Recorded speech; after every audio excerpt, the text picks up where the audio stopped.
Yes, I'm ready. All right, guys. Welcome to the Rock and Roll Dungeon. Are you guys ready to rock out? Yes, sir. Ready to talk rock. Got a big show today. We're going to be discussing. We're going to do an album review. Talk about some siblings in rock on the 4x4. We're going to do a Why Weren't They Bigger segment and then a 2024 review. Nice. Sweet. Who do I got in the house with me? Dan over there in front of me. Hello, everybody. Sublime to the right of me. Hello. We got Steve missing in the house. Steve's missing. And me, Rusty Bones, with you. So, Rusty Bones. Rusty Bone. let's There you kick go. this bad boy off with how about some little taste of rye whiskey? We're going to do some Jefferson Oceans aged at sea rye double barrel, 96 proof. So what they do with these is they take the barrels, they put them on ships, and they tour all around the world. This thing went through New Zealand, the Panama Canal, all over the place. And then, so the storms, the sloshing of the barrels going back and forth through the ocean, lots of storms on this voyage, number 26. Then they come back and put them in these bottles and for our liking. So you know if the And barrels hope they taste good. hope they taste are the good. barrels outdoors on the ship or indoors? Do you know? I am not privy to Or that do they drag information. them behind the ship like in Jaws? Yeah, exactly. Yeah, could you see that? The little boats going out there and the Jaws barrels dragging behind them. Jaws would, Harpooning a shark and having the shark tail it around. so Jaws would get an SUI. Swimming under the influence. I mean, they are talking about Nice. the sea. I don't know the answer to your question, but they are talking about the sea, with it sloshing around and the sea water, the salts and everything That's why I was to make it asking, more of yeah. a caramelized taste from the, in the sugars from that. So anyway, it's a little darker, a little richer, more caramelized. All right. Well, So drink responsibly, I'll be the fellas. judge of that. And Cheers. let's do this. Cheers. that was a good one.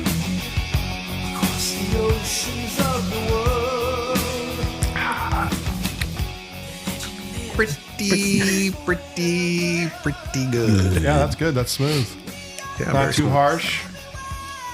It's this I would consider almost a perfect bourbon. Good. Just smooth enough, not too harsh.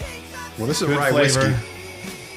Not to be confused with This bourbon. he would consider the perfect rye whiskey. Rye whiskey. Yes. Now remember, all bourbon is whiskey, but not all whiskey is Is bourbon. bourbon, yes.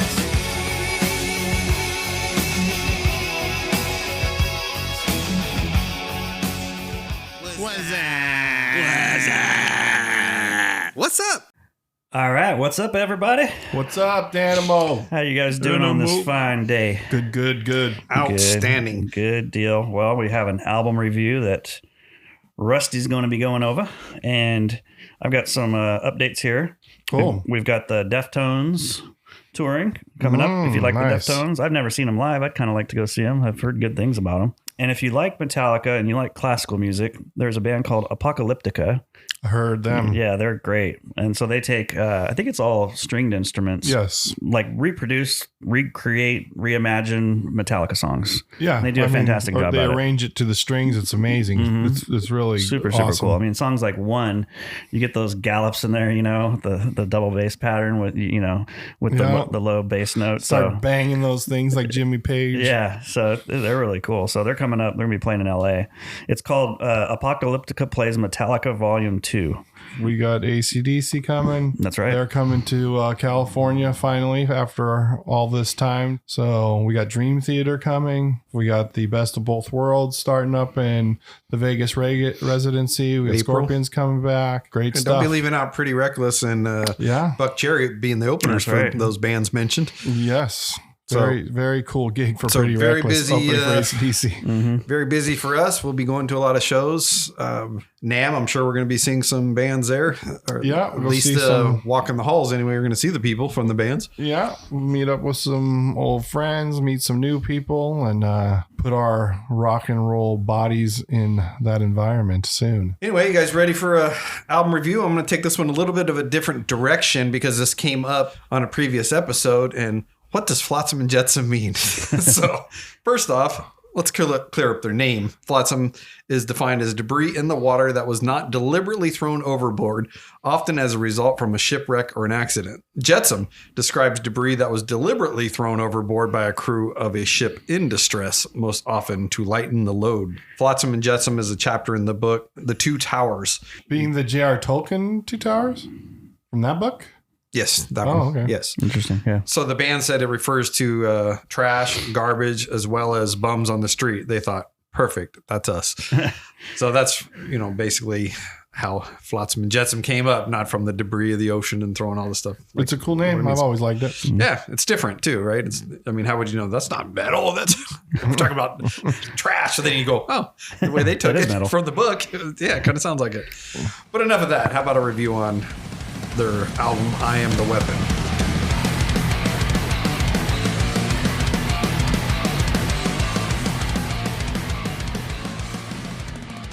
This is the band's 15th studio album. They are known for thrash metal. 11 songs. Primal is a very heavy song.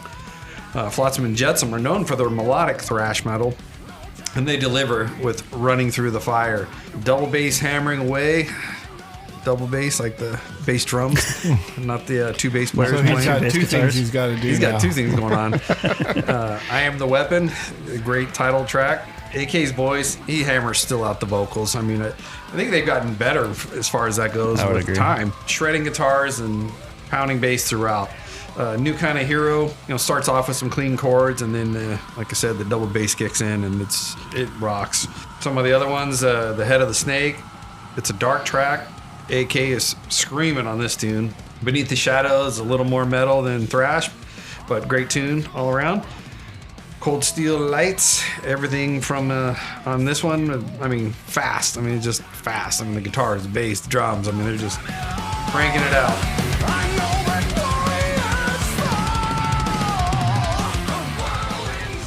The band itself is Eric, AK, on vocals, Steve Conley on guitar, Michael Gilbert on guitar, Bill Bodley on bass, and Ken K. Mary on drums. 40 years of rocking for these guys. And That's crazy. have you guys heard the album at all? Anything on it? From I have. Yeah, I listened to some of it. It was very good. Yeah, it jams.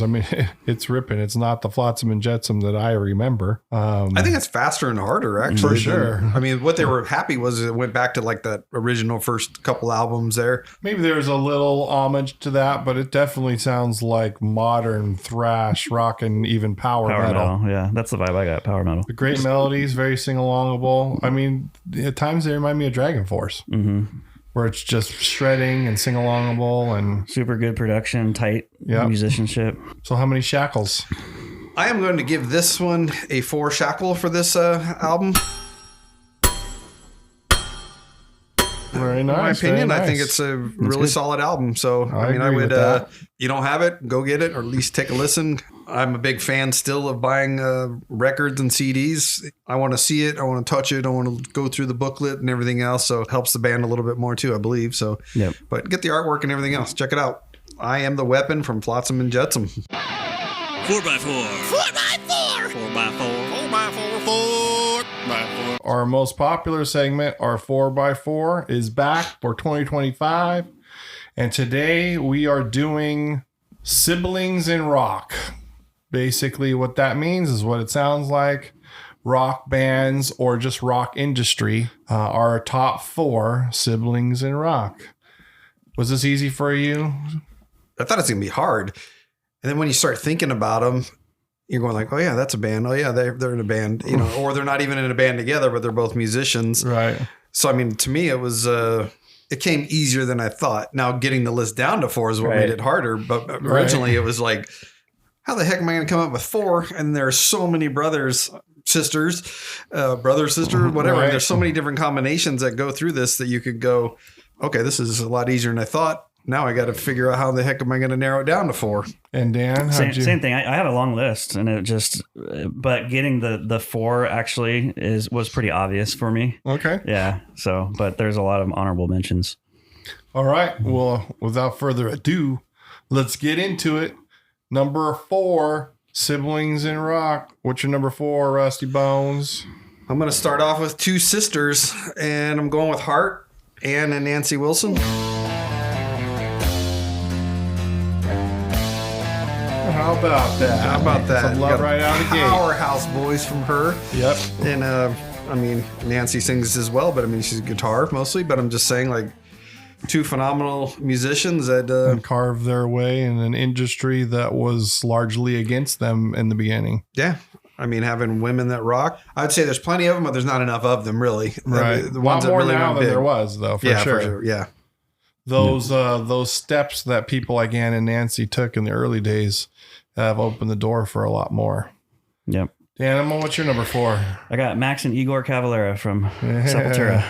Yes, Yeah. siblings. We could do a list of siblings that don't get along in Yeah. rock. I think they had a stint where they didn't, but I think they are now with the Cavalera Conspiracy. Yeah, they had a stint where that kind of broke up the band. Yeah. Number 4 for me. I also have Ann and Nancy Wilson. Hey, Number there 4. you go. Right out of the gate. Wow, Got to so repeat. out of everybody, we're already in the same vein. So number 3. Number 3, I've got probably make a lot of lists for people, and that's going to be Vinny and Dimebag Darrell, Pantera. Just great together. Have Vinny on the drums and Dimebag on guitar. Machine.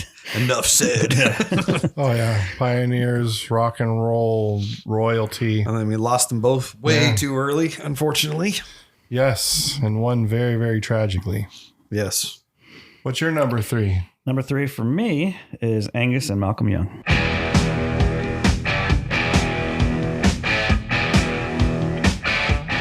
Of course, right? Yep. That's a huge brother tandem right there. Yep. Well, I don't even know why I have a list. My number 3 is Dimebag and Vinny Abbott too. So me and Rusty are exactly the same on 3 Little and bit 4. on the same page. Out That's of pretty all crazy. siblings. So we'll see how close we are. I know you're going to at least have one more that Right? you and I We know who have. that's gonna be. We know who that is. We know who number 1 is without saying. And I'm pretty sure I know what your number 2 is too. But why don't you give it to us? Well, I'm going to go with one that's already been given, and that's going to be Malcolm and Angus That's Young of what I AC/DC. thought. Those that have been to their show, they don't change. You know, Malcolm's in the back. When the time for the background vocals, he walks up to the stage along with the bass player. They do the Gives a vocal little parts. thunder. Back And up. then goes And back. then right back to that, and banging his head up and down. And then Angus runs around all over the place, out in the crowd with a schoolboy uniform. So Hasn't changed much, but it hasn't needed to. My No. goodness. great show. Good for I me. mean, go see him this year. Yeah. If you can, they're at the Rose Bowl. That's a serious Dude. place to see somebody. Yeah. A lot of people. For sure. All right. Dan, For what's your number 2? number 2, I got Dimebag and Vinny from All right. Pantera. Already a lot of repeats. Well, Yeah. my number 2 is Rudolph and Michael Schenker.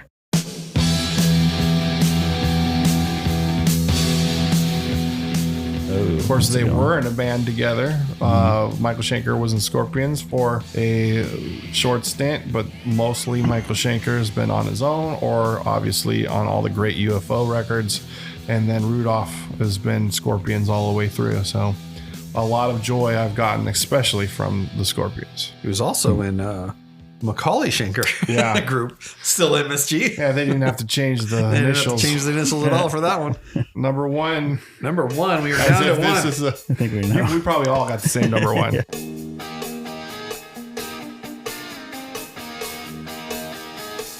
Mr. Alex and Edward Van Halen. Indeed. Indeed. I mean, That's what I got too. You and I have the same 1, 3, and 4. That's Exactly the crazy. same 1, 3, Out and of all 4. the brothers, amazing, and sisters. Well, obviously Eddie Van Halen, a pioneer of guitar. Van Halen band, a pioneer of the music. Alex Van Halen. I mean, all through my growing up, Alex Van Halen. It was him and Neil Peart that was number 1 and 2 on every list. His style, I mean, I love those two guys. Perfectly matched. Their styles and perfectly matched. Oh yeah, that blood.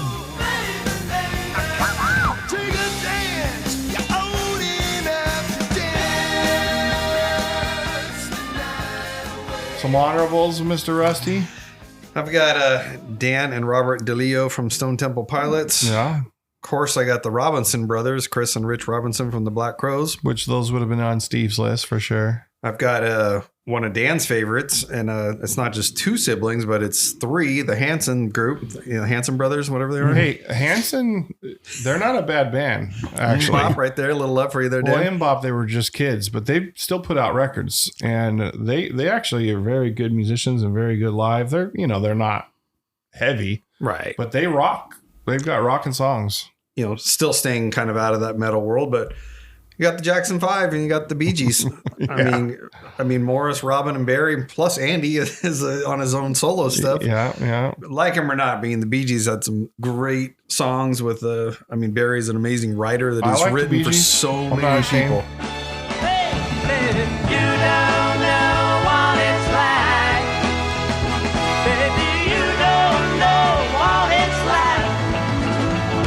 Love somebody. What else? What do you guys got? Allman Brothers Band, Obituary, the Tardy Brothers. Very cool. Most of my honorables were already mentioned by you, but I definitely want to mention Carmine and Vinny Appice. Yeah. Brothers in the industry for ages. Carmine was playing with Rod Stewart, and he goes back to the 60s. Mm-hmm. And then Vinny, of course, being on some of my favorite albums of all time, Mob Rules, Holy Diver, Last in Line, Heaven and Hell. Not the album Heaven and Hell, but the band Heaven and Hell. Although he did tour that record, but Bill Ward is still on the album Heaven and Hell. But, those two brothers have brought a lot of joy, and, now they're neighbors, or at least Vinny is. And I got one more, too, that we actually had them in the dungeon. And we interviewed them, and it was the band Sugar Fix. You've got two sisters in the band, and you've got a brother and a sister in the band. Two different sets, and then Logan fell out of the sky. But so you've got two sets of siblings in that band, Sugar Fix. Check them out. They got some great music out there. Yeah, very cool. Why weren't they bigger? All right, guys. Are you ready for a Why Weren't They Bigger spotlight? I am ready. So today, I'm going to be talking about Raven. Why weren't they bigger? Raven.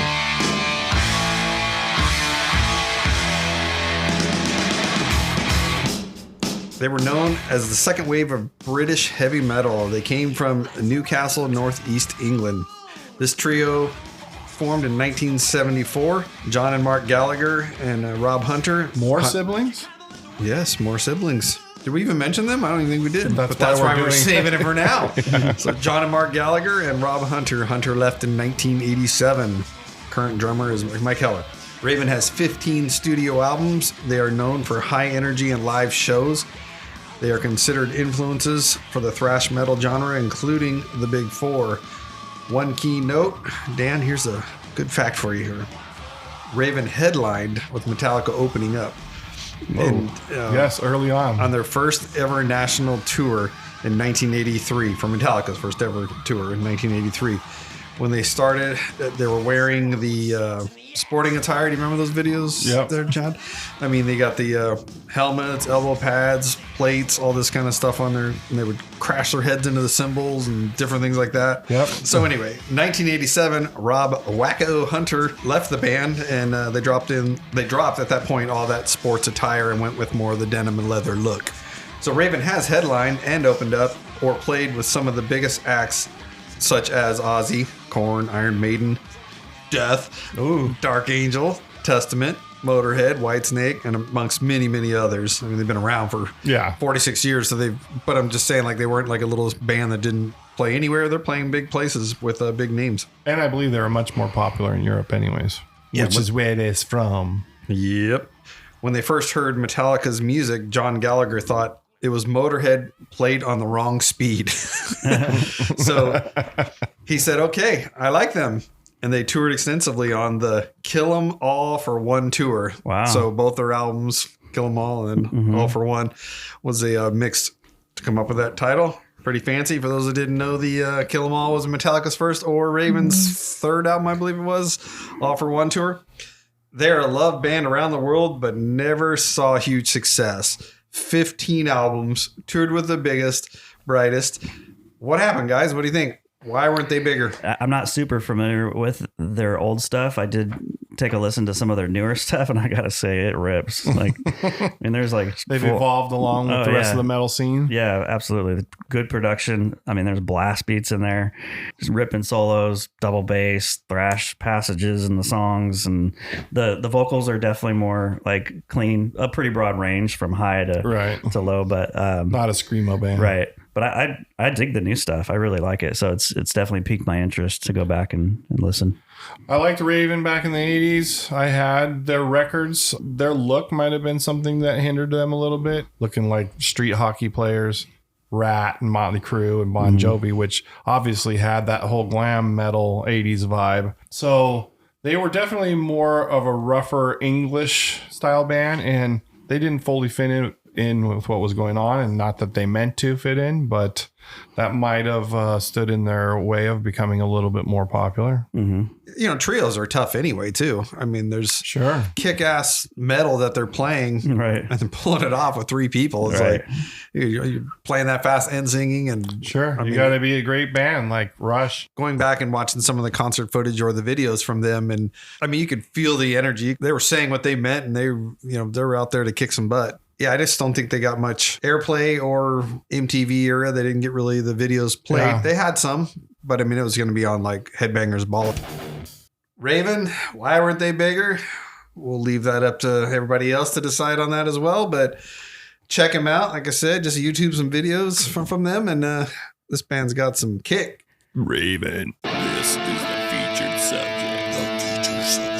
All right, gentlemen. Our featured subject tonight is a review of 2024.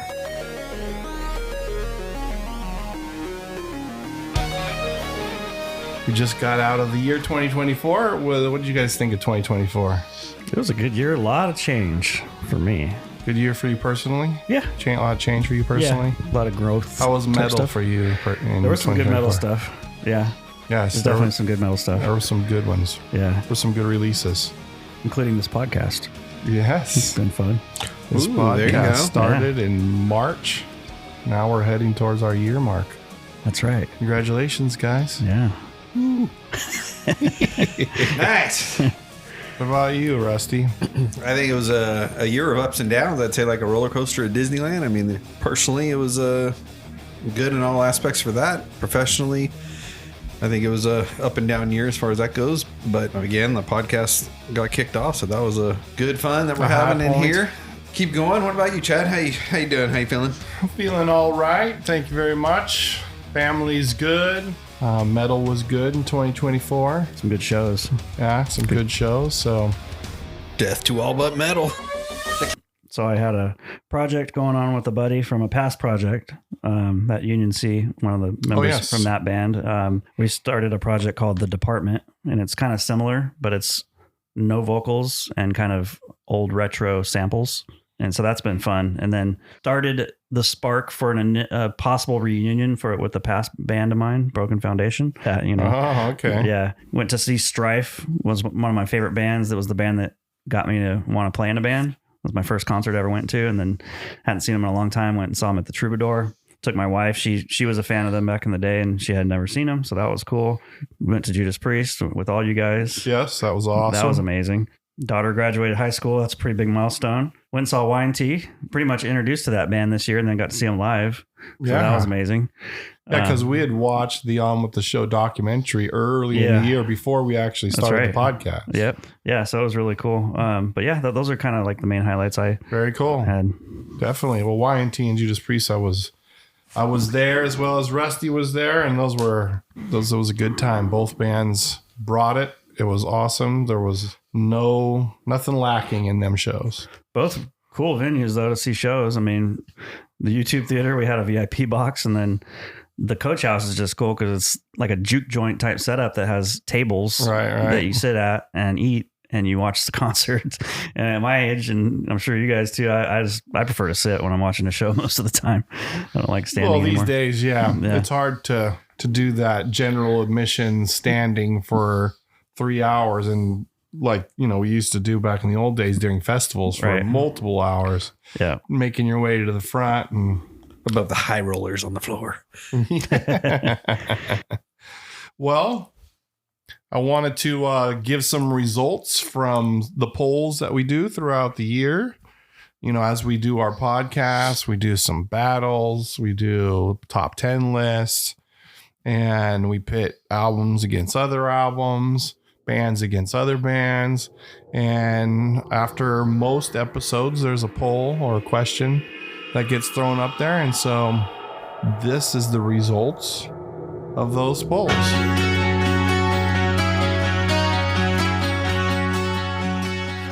We had a Led Zeppelin battle, if you guys remember. Remember Led Zeppelin 2 versus Zeppelin 4? Yes, sir. Yes, and I remember thinking, is Led Zeppelin 2 going to beat out Led Zeppelin 4 because of its fandom, if you will, that kind of dismisses Led Zeppelin 4? Not that it's not great, but that it's kind of the obvious choice. But Led Zeppelin 4 did come out on top in our poll. The votes, however, they stuck true Led Zeppelin 2. So Us in the dungeon picked 4, but the fans poll, picked 2. Exactly. I can live with that.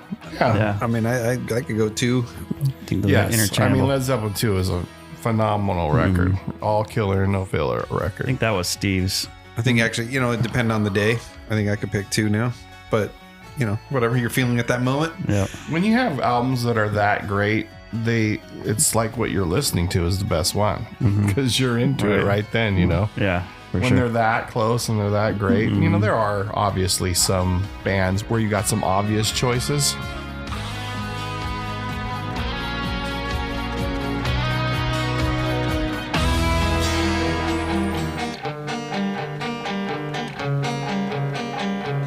We also had a battle between Too Fast for Love and Shout at the Devil. You guys remember when it went down there? I remember when it went down there. You got 2 great albums again, back to back, going up against each other. Do you pick the first album or do you pick their second release? Indeed. And then on my top 4, I picked Shout at the Devil as number 1. But then when they went head to head, I picked Too Fast for Love. Yeah, you're talking about and song by so song. did The Dungeon, yeah. Yeah. When we went track by track. So, but anyways, the Motley Crue battle, Too Fast for Love. The Dungeon, we picked Too Fast for Love. The voters on the poll, they picked Too Fast for Love as well. So we're all in lockstep page there. We also had a Kiss battle, Lick It Up versus Revenge. This is the one where we were kind of arguing what's better, Lick It Up or Revenge, although we all admit that both albums are great. We ended up picking Lick It Up as a group in the dungeon. The votes were for Revenge. You got Bruce Kulick on guitar against Vinnie Vincent, right? Correct. You really wouldn't know Vinnie Vincent was doing what he did after he went to Vinnie Vincent Invasion after he was out of the band. You know what I mean? Like the shredding that he was doing on Vinnie Vincent Invasion. Lick It Up was a solid album. And when we went through all the non-makeup years, Dan and I, we picked Revenge. Yeah. And then didn't you two both pick Lick It Up? Yeah. Yeah. I remember So we had a that. tie as far as that goes. And then we had to go head to head.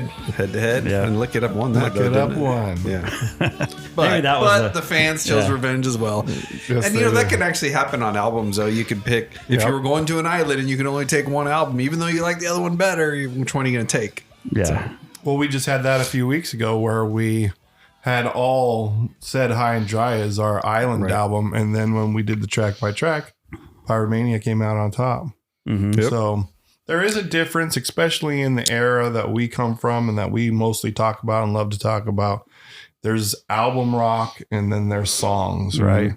And you see a lot more these days albums that have a collection of songs. Not so much in metal. The metal guys are still true.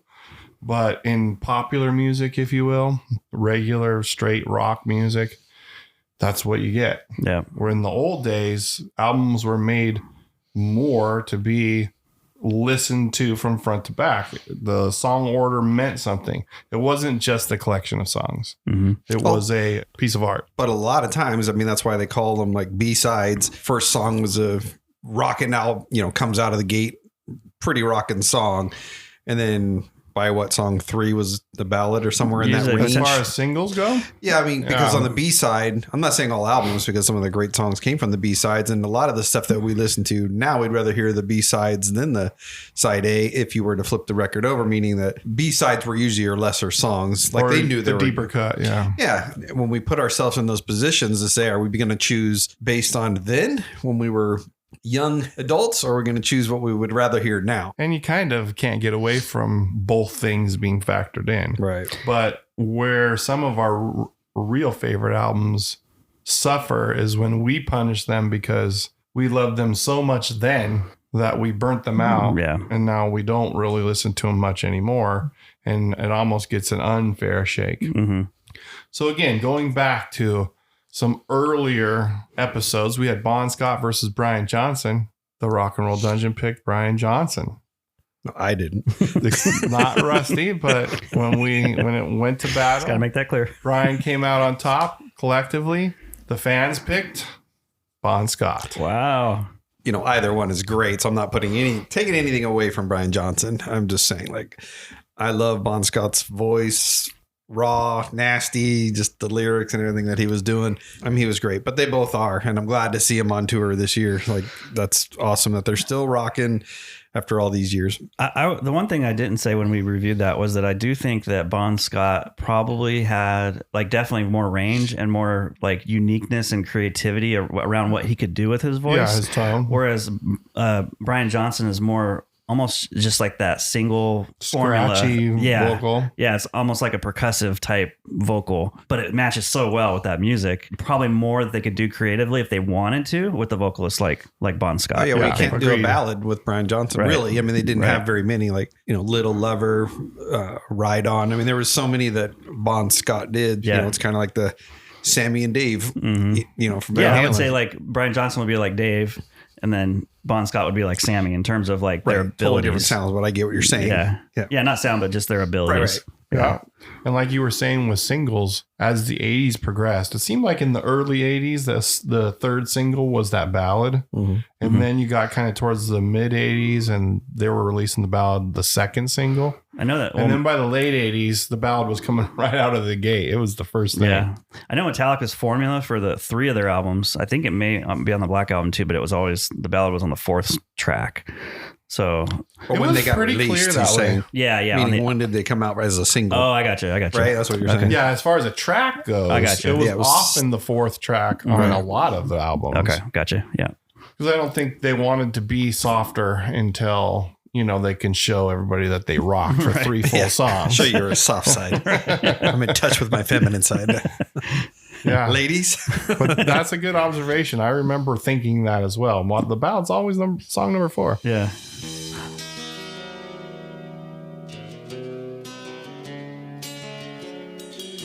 We had a battle. We had a couple band battles. We had Dokken versus Rat, and we had Metallica versus Megadeth, if you remember those. Yeah. Dokken was the Dungeon pick, and it was also the fans pick. So I think Steve on that one was more towards Rat. If I remember correctly. Yeah, I think so. Yeah. yeah, he has a lot of experience with both bands, and Rat in the earlier days, just a little bit more advanced in their execution. And I think that is where Steve kind of grabbed onto that. Both would be in like a top 20 for me. So, I mean, I think that, I don't know where they would fall. Might be top 10. I don't know. Dokken would be higher up.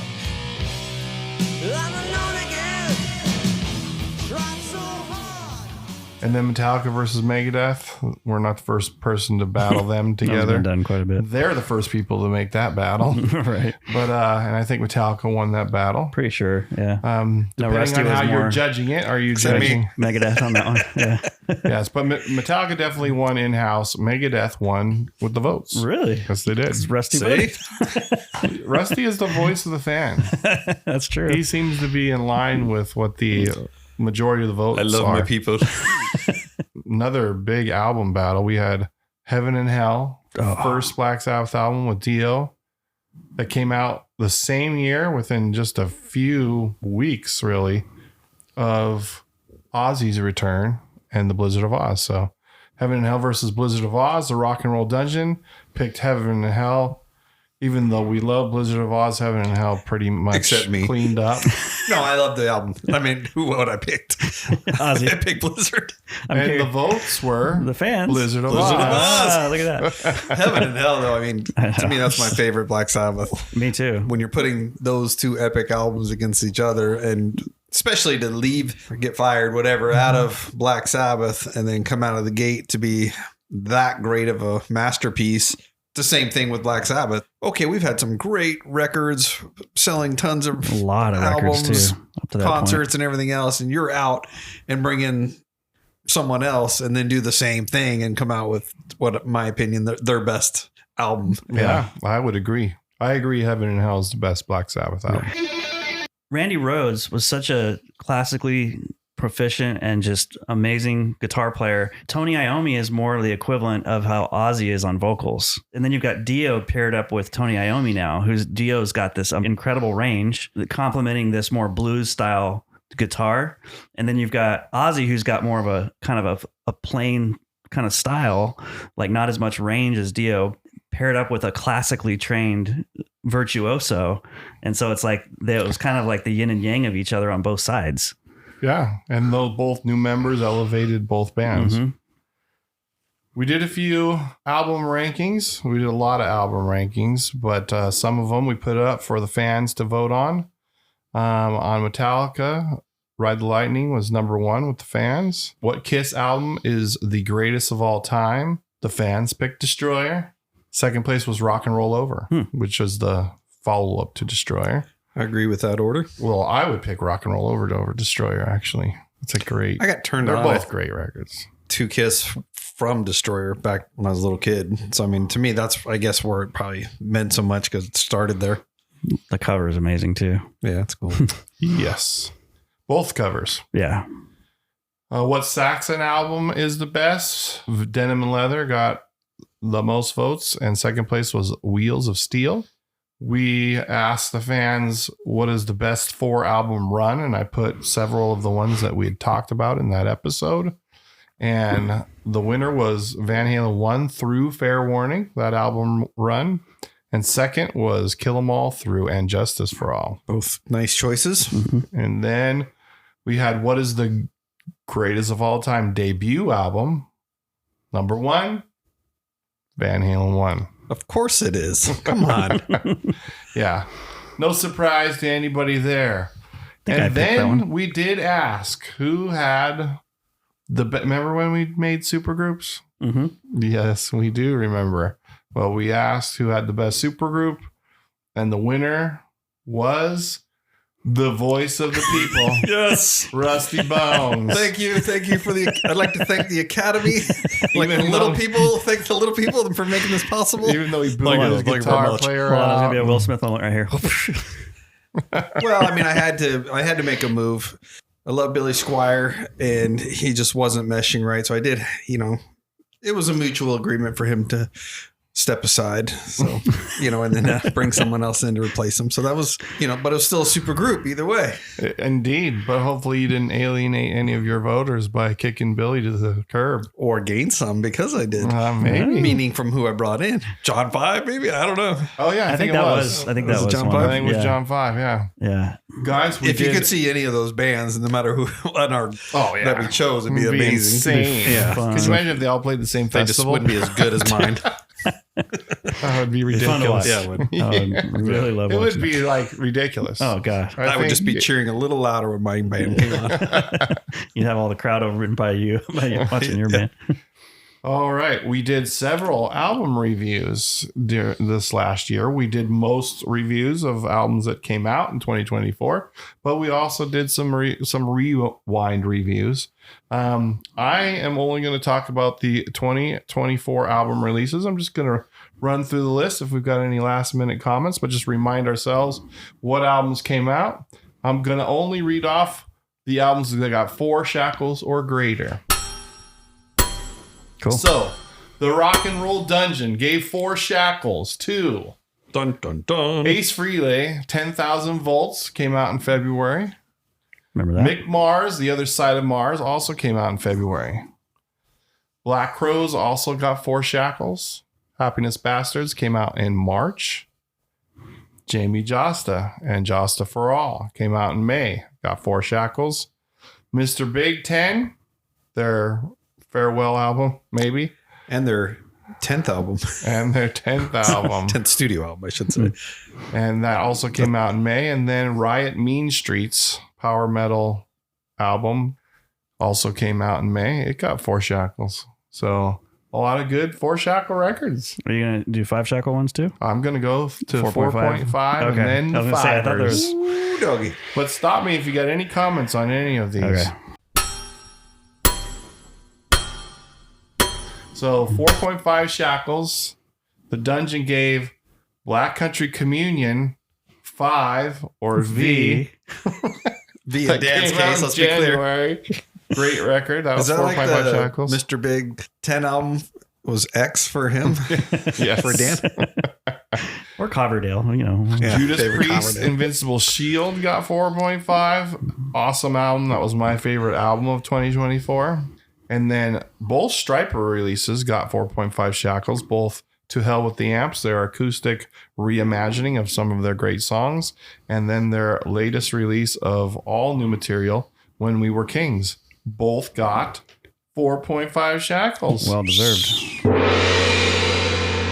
And then we had one album that was a release in 2024.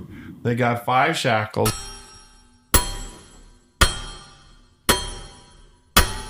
Opeth, The Last Will and Testament. Yes, sir.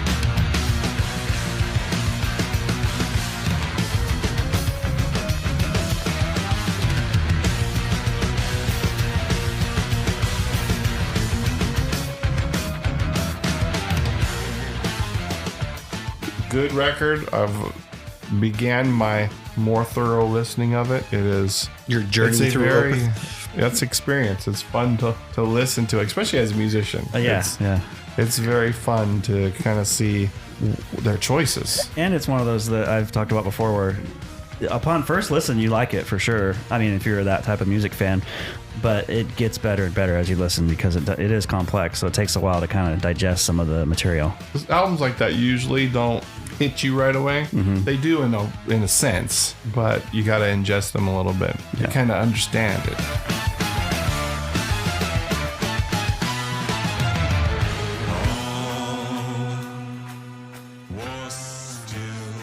Good stuff there. Some other events, which we already mentioned, but I'm just going to throw it out. On March 31st, the Rock and Roll Dungeon podcast released its debut episode. Are the Beatles the best heavy metal band ever?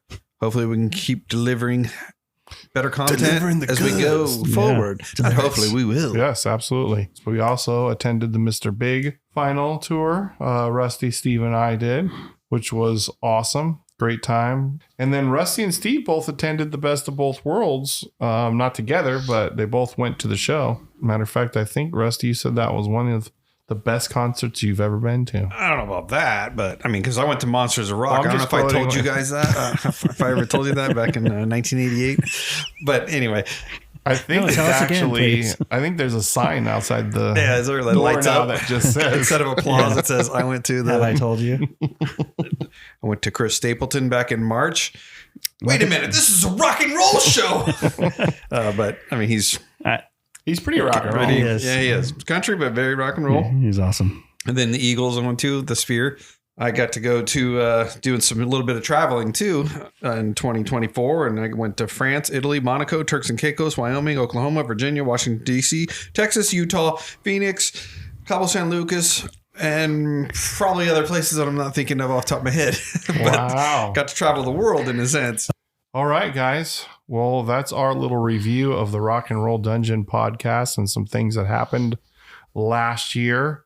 We're not getting into the world events of 2024. There's plenty of other shows you can go listen to and get those thorough rundowns of the landmark things that happened, Olympics and all those kind of things in 2024. But that was our 2024, and we look forward to a lot more shows and a lot more talking rock and roll in 2025. The Dungeon recommends. All right, guys. What a year, 2024. Dan, you got anything you want to recommend? I do. Album that I listened to recently that I hadn't listened to in a long time. It's a band called Immortal. They're from, I believe Norway.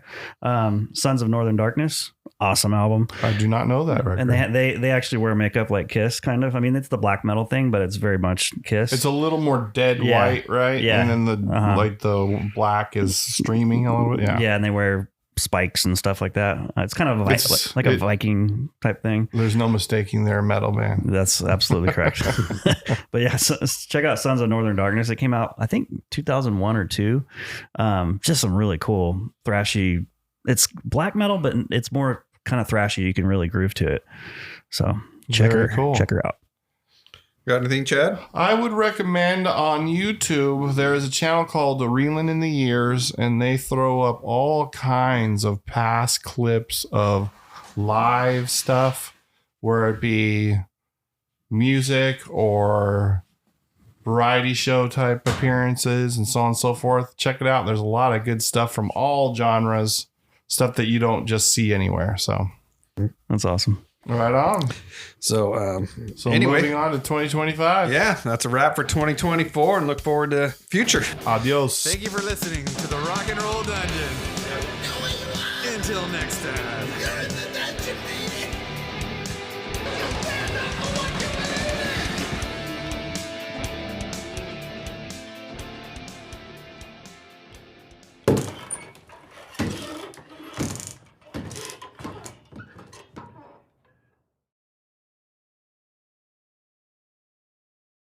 I'll be outside all this show, and I'm finally getting to come inside. Anyway. I brought my ass up over here.